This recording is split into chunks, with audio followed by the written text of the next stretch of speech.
Hi, how's it going? I'm Marlene. Thanks for wandering on by. So I am back for my month gone by of July. So this video will be a reflection on the tarot and oracle decks that I use for the month of July in 2022. And I have my notebook or my journal here. Isn't this so super cute with the mushrooms?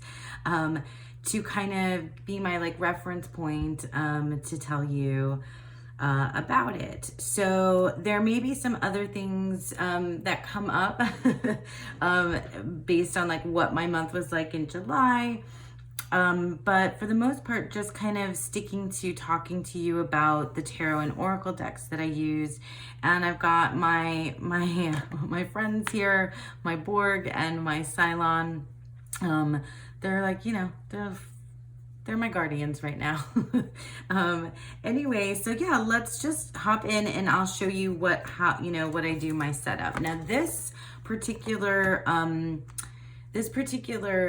journal is big, and I usually buy about half the size of this. Just I'll put the link to these. I get them from Amazon or Target. But I can put a link to this type of journal below. It's nothing fancy. I'm not, like my amazing friend Dawn Michelle. I love to watch people's journal creations, but I just can't replicate. That's, but anyway, so so I did, and if you look at my June reflection, you'll see that it's pretty much the same setup, where on the first page, I just, make a note of my year ahead reading. So in January, and this is the first time I've ever done this, I did a 12-month ahead reading with one tarot card and one oracle card. And the tarot card came from the straight up Borderless Centennial Rider-Waite-Smith. And then this is from the Sacred Creators Oracle, which I no longer have. I just wrote down the whole year ahead. So for July, my card of the month was the Fool, and the oracle message was befriend the word polarized, which cracks me up right now because I just at the end of July made my tag tarot to the extreme. And I'm often thinking about polarizing things, just like opposites, that's just so my jam. So this is really funny. And this just really makes a lot of sense for what my life was like this past month. Moon readings, I failed big time. I did not do the moon readings this month. And I think I only did one last month. But in August now, which we're in August now, and I'm just reflecting upon July. In August, I am, the moon is going to be a very central focus as part of the monthly medicine. So I've mentioned this before, and she's my friend, Dawn Michelle. You all know her. She's amazing. Has a membership where she does a guided practice. And it's been amazing. I mean, I can't believe we're already in August now, but the month of August is centered around the movement of the moon. So I'm hoping that that'll kind of reignite my moon practices, which has obviously fallen off. And then, so the Boho Tarot Weaver's monthly medicine in July was about guides. And in the month of July, I did 2 different practices. I wanted to work with animal guides. And I did, so for the Weavers, Dawn Michelle's monthly medicine, there was guided prompts. And I chose to use, and I'll show you the decks, we'll get there. I chose to use animal decks and have animal guides. And then also Lionhearts had an animal guide tarot challenge. It wasn't for July, it was for, I believe it was for back in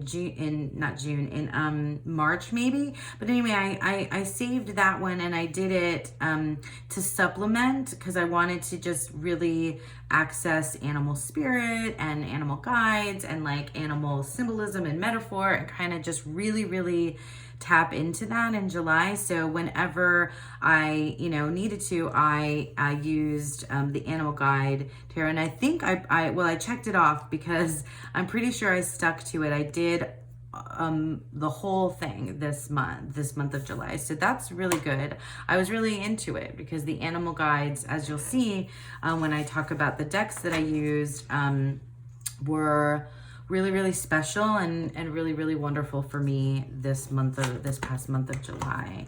So again, here's my setup, nothing fancy schmancy, but you can get an idea. I highlighted the ones that I'm going to show you because if I were to take out all these decks and show them all to you, this would take forever to film. So let's take a look at the tarot deck. So you can see my messiness here, but this is just like how I roll, guys. This is just how I make sense of what I'm doing with my tarot practice. And so I noted the decks that I use for the monthly medicine, so the Animal Totem Tarot and the Wooden Tarot, spoiler alert, those are the ones I'm going to be showing you, and also the Animal Wise Tarot. So we'll talk about that as well.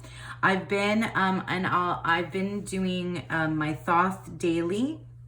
I'm still sticking to that. I still have not yet missed a day. And I'll link my other videos where I talk more specifically about my Thoth, my commitment to work with the Thoth for this whole entire year, and kind of what I've been doing with that. It's, going well still. I really, really love the Thoth Tarot and really enjoying it. And the Sun and Moon Tarot, so if you've seen my other monthly month gone by, I talked about how when I need kind of like a palette cleanser from the Thoth, the OG Thoth, I use the Sun and Moon Tarot, and that has become just really like a lighter, easier, kind of softer version for me, not as intense of the Thoth Tarot. And then so down here, the ones that I'm not going to show you, so there's reasons why I'm not going to show you this. I worked with the Dark Goddess Tarot, the Surrealist Tarot. I worked with those in conjunction with these oracles, the Reclaim and the Kali Oracle, and I did a specific spread on motivation. And then because of when I found out what the monthly medicine is going to be for August, I decided I didn't continue working with them in July much. I only did I think really one reading, and I decided that combination was really, really good for me, and that I was going to continue to use that, or I was going to set that aside and work with those decks more in August, which I've already started, so you'll see that at the end of this month's recap. I did do a Celtic cross. I hadn't done one in a while, so I wanted to stay in my animal theme. So I used the Crow Tarot. And then, the Tabula Mundi, and I used the When My Soul Whispered for that Celtic cross. These kind of line up here when you look at my tarot and oracle. I use the Tabula Mundi along with the Liminal Spirits Oracle for a personal narrative spread. So that'll be coming eventually when I make it'll be part of my series of tarot and creative writing. So I'm not going to show you that today. And then these are just like stuff that I used, like Anna Kay and this one, I'll have to explain another time. But anyway, I'll explain another time. Sorry. And the Anna Kay I use often for like family and friends and like kind of just like situational stuff that's going on. And it's especially with stuff with like my family and like my immediate family, extended family, that kind of stuff. And it looks like I don't know, I'm so weird. I pulled out the Margaret Peterson just for a quick, like, where the heck is my head right now? Because the Margaret Peterson really helps me intensely get to the center of what my emotions and what's going on in my mind. So, and then the Tree Spirit Tarot, I'm not going to talk about it. I'm not going to show it today because I kind of want to do something special with it. The Tree Spirit Tarot is blowing my mind right now. So anyway, let's look at the Oracle decks, and I'll just go over this real quick, and then I'm going to break out the decks and show them to you. So the Gentle Creatures Wisdom deck is what I used in here for the monthly medicine. And then these are like my oracle decks that are part of my spiritual. I keep saying spiritual, like quote unquote, because like if you've been here before, then you'll know that that's still kind of like an evolving, ongoing process for me, as someone who used to identify as not at all spiritual. So anyway, spiritual, devotional, meditation. So the Kuan Yin and the Visionary I Ching cards, I grabbed those to kind of go through and talk to you as well about. And then this, I talked about these already, the Reclaim, Kali, and then these. But the Tantric Dakini Oracle, I've shown this on my channel before, and for some reason I see it everywhere right now. Like, I mean, maybe it's just me because I love it and I've been paying attention to when it pops up in my feed, but it's just so good. And honestly, it's become the oracle deck for Thoth. So I'm not going to show that because I'll probably make something specific to that practice and show you guys that in more detail. We'll see. I'm making all these promises about all these videos I'm going to make. I hope I get to it. But now let's get to the main event and show you the decks. Let's see. Where should I start? Well, did I go over it? Hold on. Oh yeah, my daily and the evening. Let's start that because that's like where it's like my main practice, and I kind of want to show you what they look like. So if you have seen, Dawn Michelle made me this bag, and isn't it? It's in here is the Faux Grand Duchess Tarot, and once you see it, you're gonna see how freaking perfect this match is. Okay. So the Faux Grand Duchess Tarot, here's the backs. So I featured this deck in my Tarot to the Extreme as a daytime deck. And the reason why is because I literally have been using it for my practice, which is the tarot in the morning and tarot in the evening. And I like to use my morning spread to be something for me to set my focus, set my intention, and kind of figure out, like lay out what I like, expectations for the day, figure out where I am at the start of the day, and then have it unfold. And this deck I love this deck a lot. It's a, you can see it's vintage collage. I've shown it before. This Hermit card is like one of my favorite things ever. This deck, I've said the same things about it. It has humor and whimsy, but it's also really personal. And it's very good to like as a jumpstart deck. I mean, that's what it's been working for. I mean, it's very nostalgic, even though like I didn't grow up in the 50s and 60s. I'm an 80s, 90s baby. But it's like, it reminds me of like my parents and grandparents and things like photos and, art and anyway, it's very nostalgic. It's very beautiful. I love these mint green borders and background, and it's just my morning deck. So I've used that for my tarot in the morning spread that has specific positions about today's purpose, like getting ready for the day. And then I have a specific spread that I use as my tarot in the evening, and this has been its partner, the Invisible Light Tarot, which is a photo deck.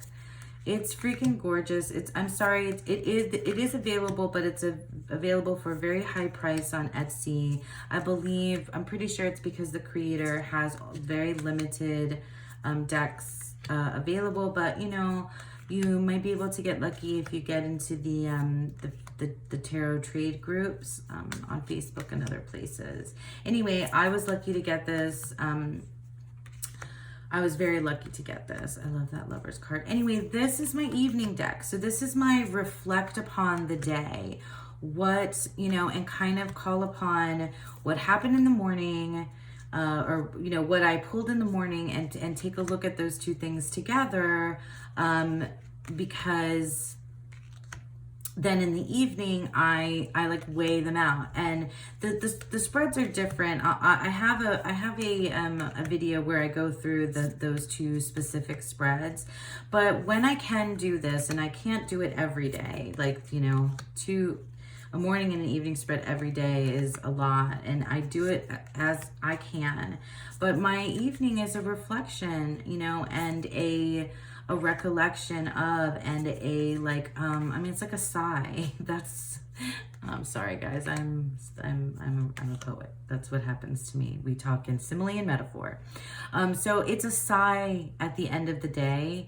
And this deck is a sigh. I mean, it can be confronting, and very moody, you can see, but it's also just like, I don't know, and it also looks like it's like the next, it's like if that deck is the 50s and this deck crosses over 60s, 70s type. It's so like kind of hipster, well, what hipsters like see hippie as, I think. I don't know if that makes sense to you, let me know. But I want to show you them like just real quick what they look like together when you, so just, you know, I'll place them here so you can see. So like if I pulled these cards in the morning, and I do, it's a larger spread than that, but we'll just show you. And then I would, you know, grab the evening deck and I put these next to each other in this way and take a look, you know, at how these play out together. Let me see if you can see everything. You know, it's just, I just do that kind of thing and look at them, you know, and think about that. And the, you know, the seven spread positions, sorry, my words. Okay. The 7 spread positions don't exactly align, but they align enough. And you can move things around, but to see like how things go. But like these they had a conversation. They spoke to each other, and they spoke to each other in a really good way, where it was like the focus. And then after the day played out and I was, you know, kind of taking all that in, it just is a wonderful practice for me, and it's been really, really nourishing and helpful to have that. So yeah, those are my my daytime and morning. That was a real highlight for me. I'm definitely doing that same practice again now this month, but I'm using different decks. And I will continue on. It's evolved for me, this particular practice. It has definitely changed over time. The spread positions have changed, the time, you know, the amount of them, the amount of cards, the amount of cards, the spread position itself has changed.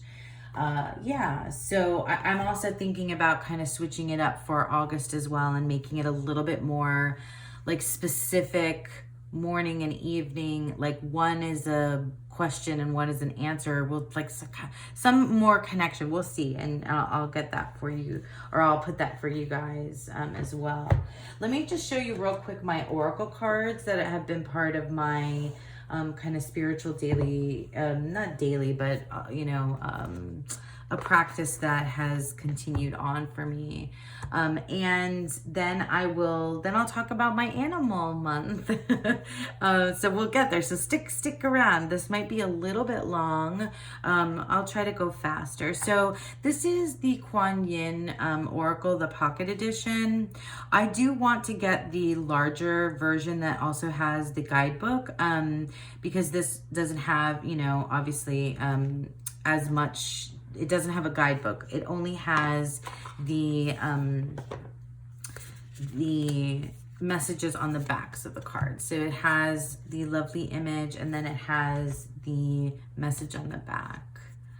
And so, you know, deity work, God, sorry I keep doing quotes around things. I don't want to offend anybody, but for me, it's still in quotes because it's still something that I'm developing and working on.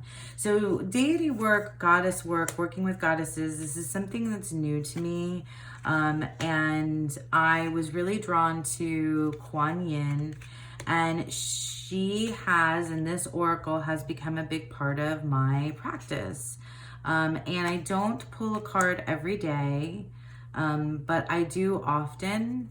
And I usually have a like a journal that's a journal entry that will coincide with it. That might be some sort of like devotional. I have some other practices that are a little bit more personal around, you know, around these things when they come up. But I can tell you, like, for example, like when this card comes up, Mother of Mercy, then this became kind of like or portions of it became kind of like part of my journal entry where I wrote it out, repeated it, maybe a mantra of some kind, like this one, blessings to Kuan, Mother of Mercy, who watches over us with attentive love and cares for our spiritual progress. So this portion will become part of like a working or journal entry or just a reflection or, you know, a meditation that I'm taking part in. And yeah, this has been such a beautiful, supportive, just so on point for what I need, and whenever I pull it, that it's like uncanny for me, completely right, and I just love it so much. This is a deck by Alana Fairchild, and I just recently got another Kuan Yin, the Wild Kuan Yin, and that's going to be a deck for probably not for August, probably for September, and I'm talking about July. But this, the Kuan Yin Pocket Edition Oracle, is very much a staple in my practice. And then the other part of my like Oracle, spiritual, devotional, whatever, and divinatory practices, the Visionary I Ching cards. I literally bought this 2 or 3 months ago, and it has not left my table. And I'm learning I Ching. I mean, I've read from this guidebook. This is a great, this table, the appendix in the table.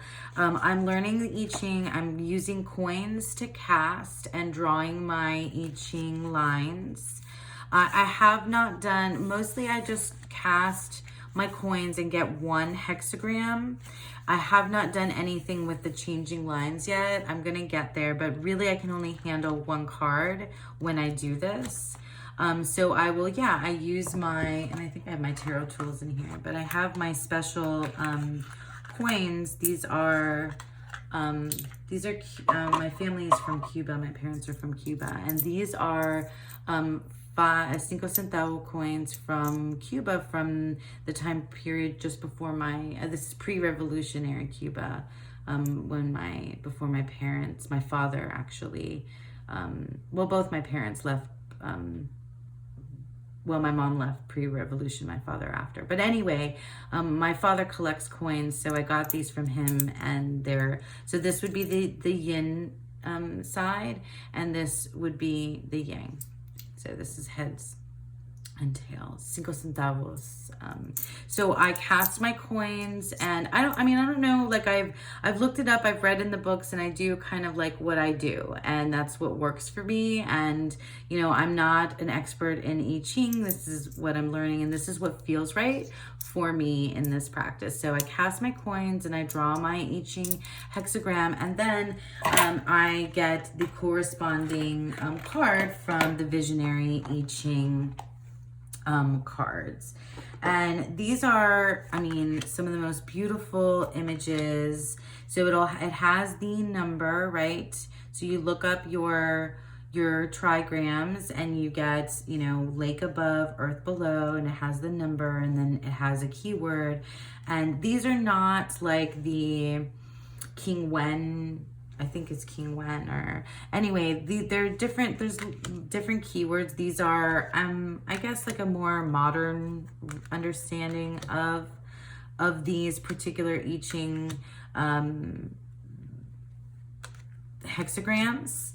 But these are gorgeous, beautiful cards, and they have also been, just like Kuan Yin, and completely spot on.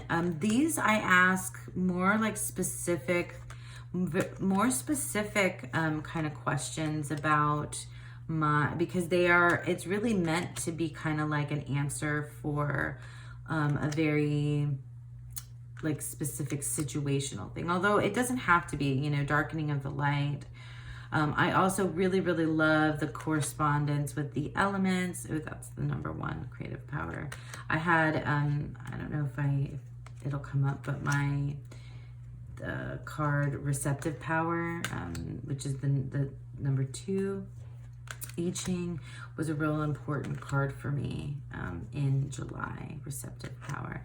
But like, these are gorgeous. I love the elemental associations. I'm learning, like I'm trying to memorize, the earth, the trigrams themselves. God, I love these. And bonus, this deck is amazing next to the Hardy Tarot. Well, I guess I can show you that really quick. I did not use that pairing this month. I really just used the Visionary I Ching by itself. And the I Ching of the Goddess. But I guess I'm going to just show you Hardy instead because I was just showing this to a friend last night and it's like amazing. So I'll literally just throw 2 cards down next to it so you can see how like really pretty that goes together. These are just like, these are decks that are perfect pairs. perfect pairs. You can see I'll do a couple more just so you can see how well and lovely they go together. Oh, look at those 10s. Oh, wow, look at those 10s and patience in between. That's amazing. Here, we'll grab another. Here it is, receptive power. Gosh.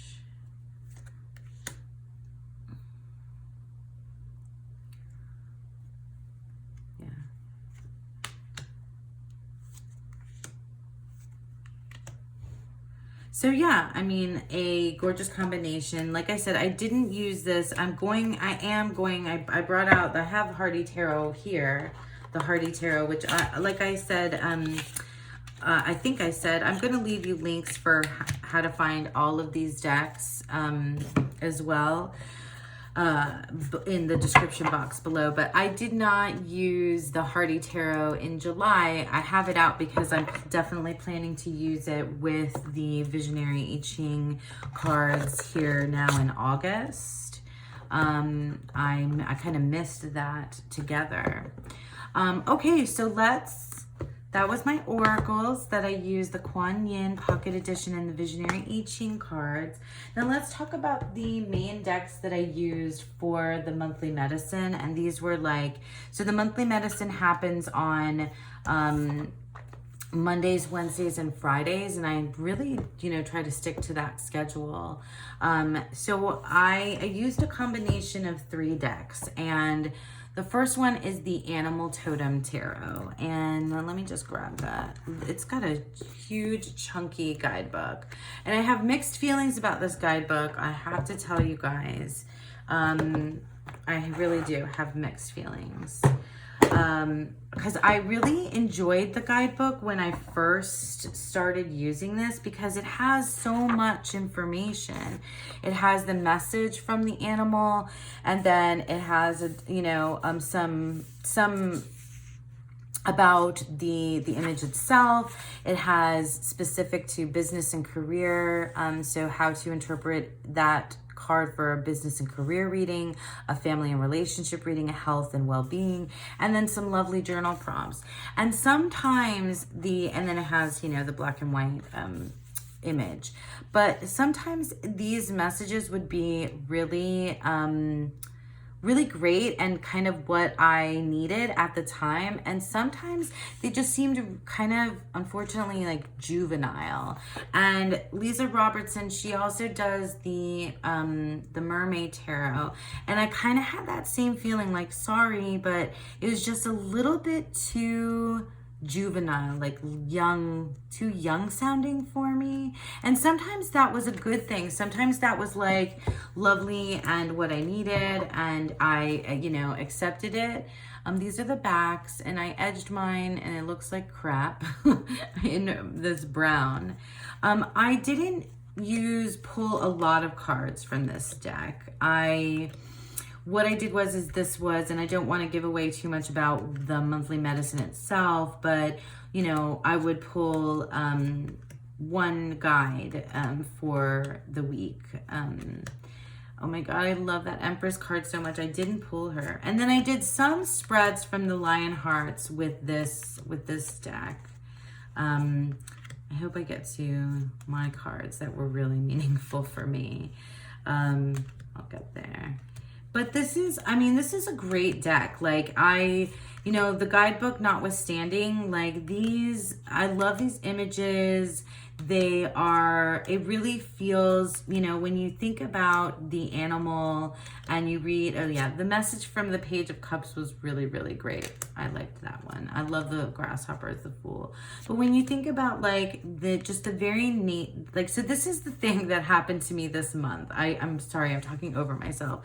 The thing that happened to me this month with my animal guides was really amazing to me. Now, I'm not an animal person, you guys. Like, I'm not like I don't hike. I'm not like outdoorsy, going out in the woods. That's not like my personality, but I've always been fascinated by the animal kingdom. I used to do things like, when I was a kid, I would like, you know, read like animal encyclopedia texts and like study them with my sister, and we would write like, you know, our own reports and highlight things and color things. And this was one of mine, the Tortoise. The Tortoise was a big card for me this month, or the month of July.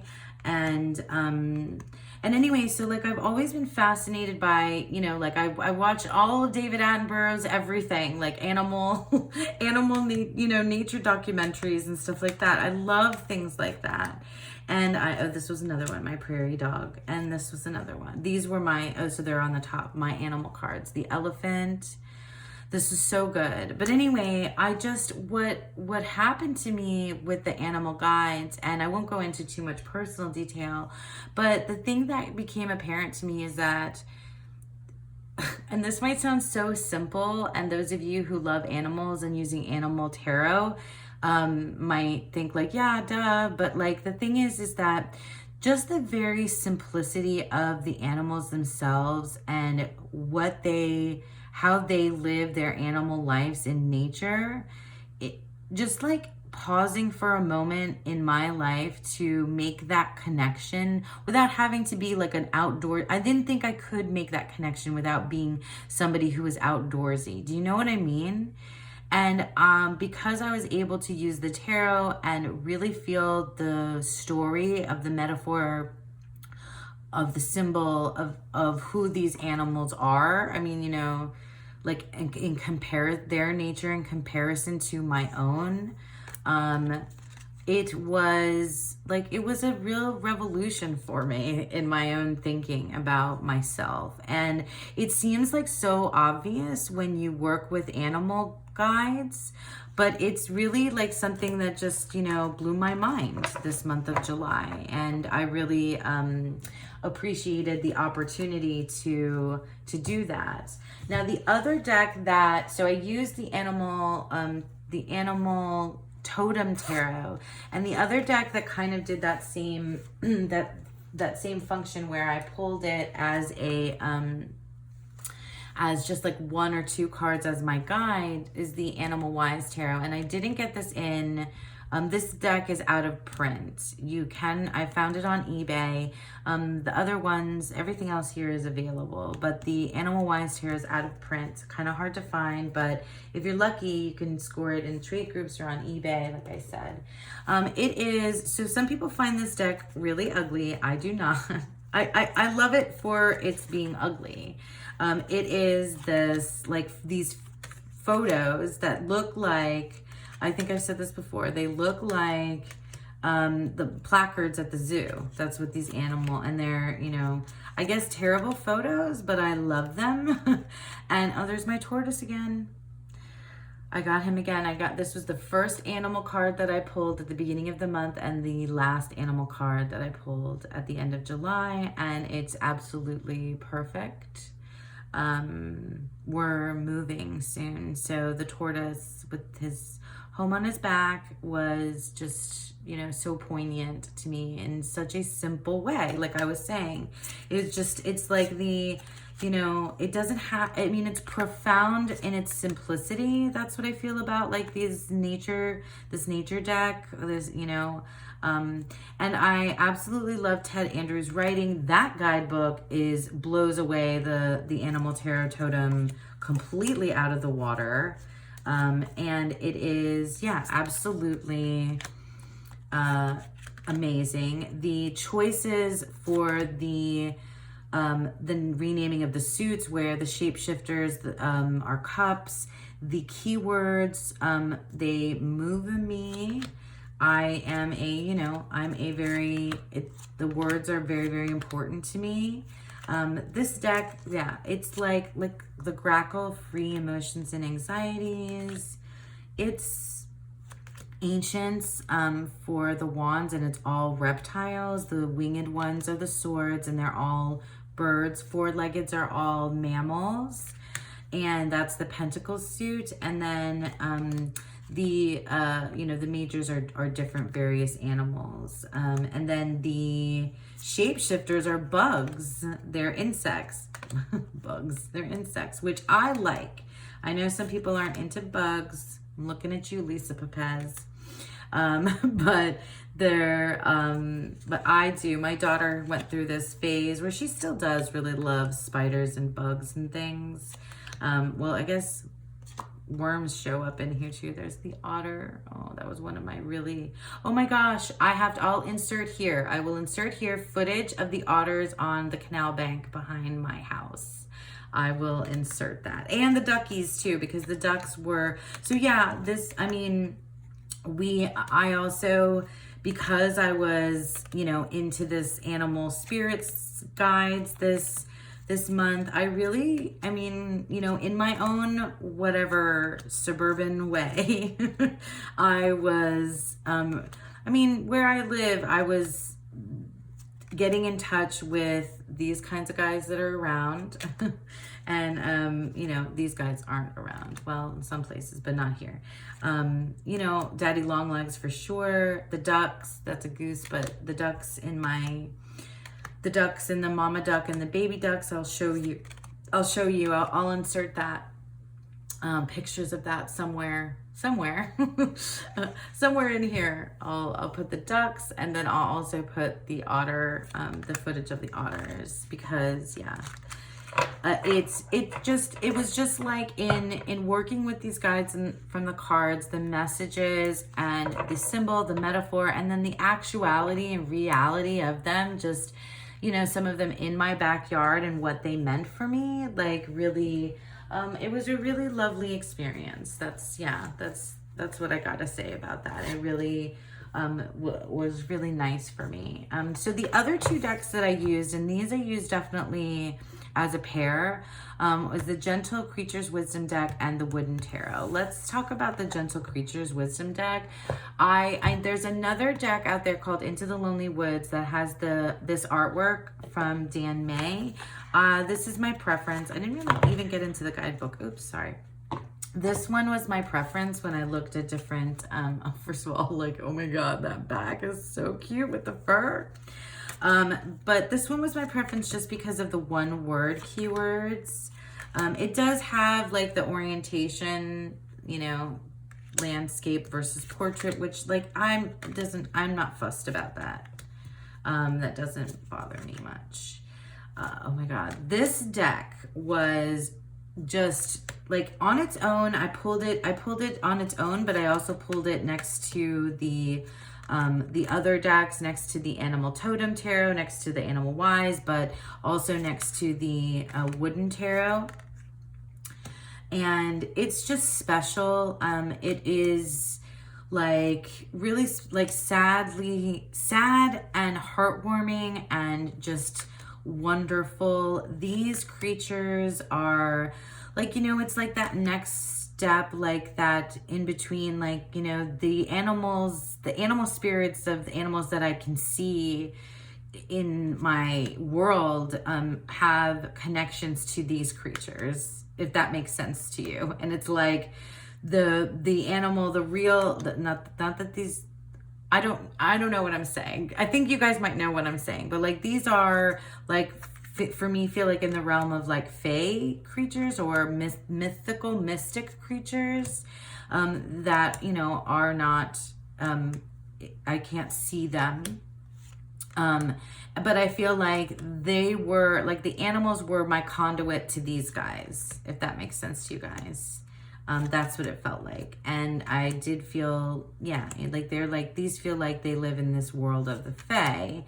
And like, I mean, I'm not, you know, I don't know whether I think of that as a story or I think of that as like something I'm really connecting with, but I don't know if I think it, you know what, it doesn't matter. Like it's what it brought up for me, in all honesty and, you know, in earnest, it was, I'll leave it on that one because that was such an important card for me, this all card.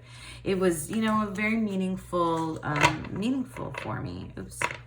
I wrote a poem that I shared with the weavers and my friends. I did edge this in brown, but yeah, this, and let me show you wooden tarot next to it because it's I'll just put it in the middle. The wooden tarot is, God, it is such a gorgeous deck. I mean, I consider it an animal deck. For me, it is. It is, you know, the suits are renamed. Oh, wait, let me do it this way. Just gonna put these here and then I'll do that. How about that? This is a gorgeous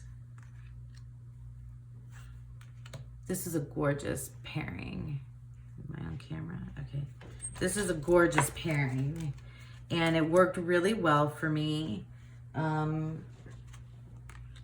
Okay, sorry, I had a little interruption from my little one, who you guys might know from the Tarot of the Next Generation videos. I'll link that as well.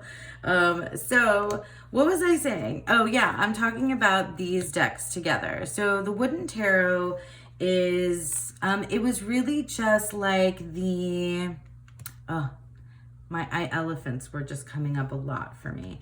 It just was a beautiful partner to these messages. And because this wooden tarot, these animals, these extra eyes, this like really strange, like definitely otherworldly realm that these, oh my God, look at that otter and the temperance card.